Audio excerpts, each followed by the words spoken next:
Ser podcast.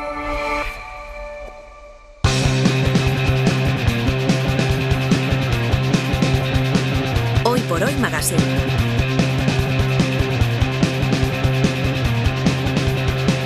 Ser podcast.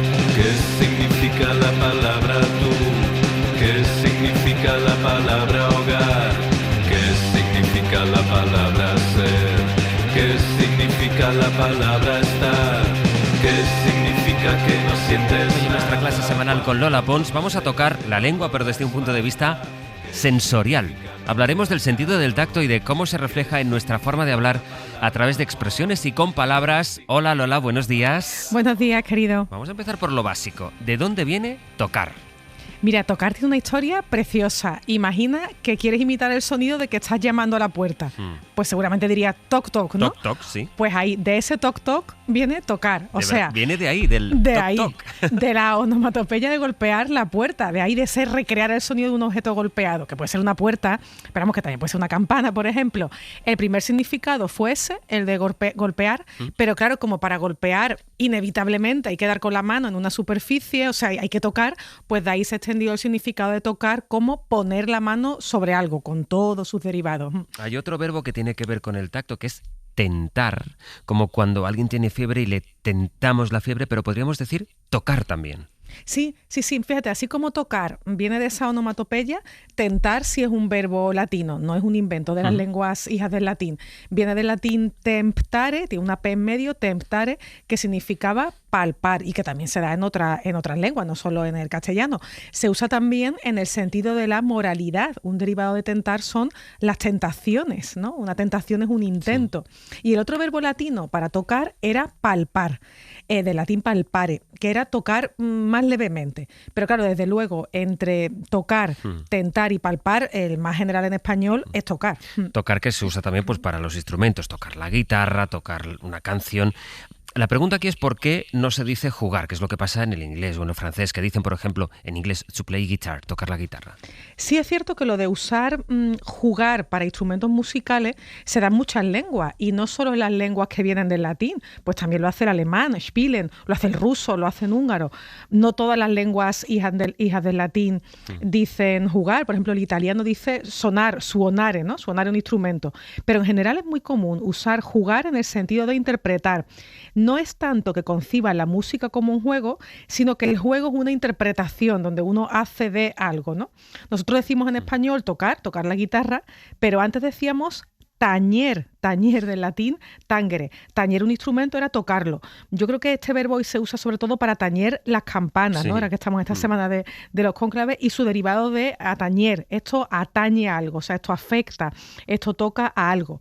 Pero la propia palabra tacto, que hoy da nombre al sentido, deriva de tangere, ¿no? De donde viene ese tañer. O sea, tacto y contacto vienen de ahí, de tangere. Estaba pensando en la expresión, en el dicho, la casa de tócame roque. Esto parece la casa de tócame roque. ¿Ahí qué pinta el verbo tocar? ¿De dónde sale? Mira, esto tiene su complejidad, quiero decir, porque la casa de tócame roque es un dicho muy gracioso, yo lo digo mucho, una casa con mucha gente, con muchos jaleos, sin normas claras, donde cada uno hace lo que quiere, ¿no? El origen no está claro, y claro, en ese tipo de frases es muy común que alguien se invente una explicación que se va heredando como curiosidad o como leyenda sin mayor comprobación. Entonces, yo voy a contar un poco la leyenda, de dónde sale, pero hasta qué punto esto es verdad o no, de momento es incomprobable.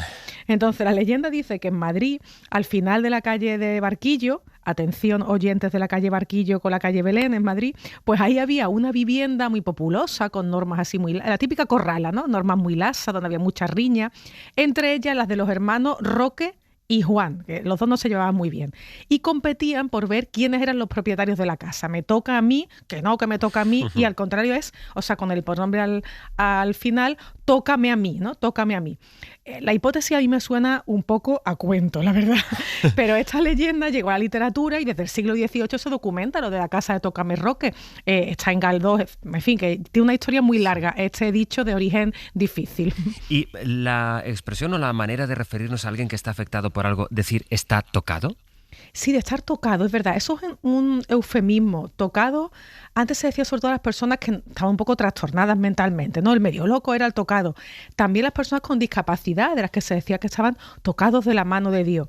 Bueno, ahí aquí lo que tenemos que llamar la atención para que los hablantes reflexionen es en el hecho de que en torno al tacto tenemos expresiones que se han buscado, que han nacido por delicadeza, como esta, ¿no? Que alguien está un poco tocado, pero también hay otras que relacionadas con el tacto denotan justamente lo contrario, la brutalidad, el abuso.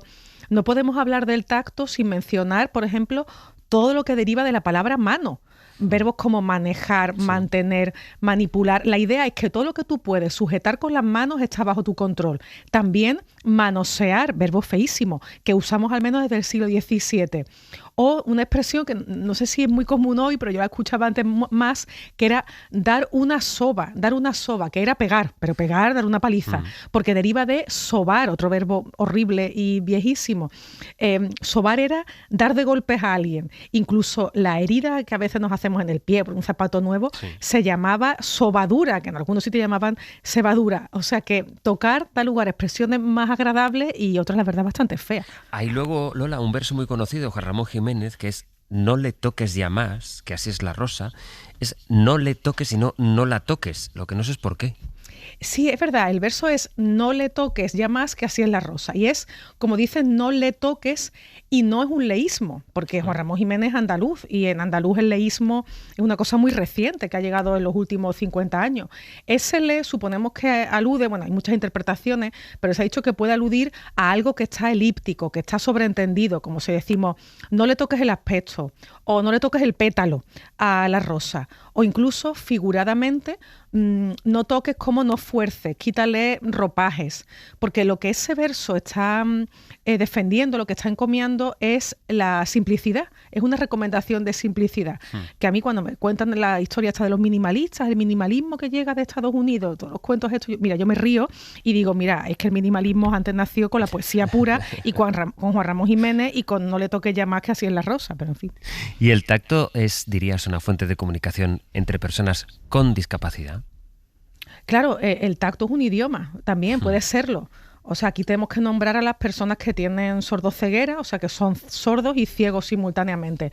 Que hay algunos que llevan audífonos o si tienen un poquito de resto visual se comunican con lenguas de signos. Pero si no hay nada, si no hay ni visión ni audición, acuden al tacto. Es la escritura sobre la palma de la mano. O sea, una persona con sordoceguera pone su mano sobre la nuestra y quien sabe el lenguaje de signos le va escribiendo en la mano lo que se llama alfabeto manual o dactilológico. O sea, cada letra equivale a una posición de los dedos de la mano. Esto se puede hacer en el aire o se puede hacer sobre la palma de la mano. Entonces, las personas con sordoceguera, el sentido del tacto es fundamental porque las manos son sus ojos y sus oídos.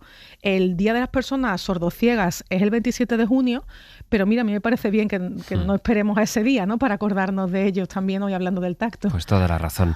Lola, muchísimas gracias. Nada, a ti. Hasta la semana que viene. Hasta pronto. Para no perderte ningún episodio, síguenos en la aplicación o la web de la SER, Podium Podcast o tu plataforma de audio favorita.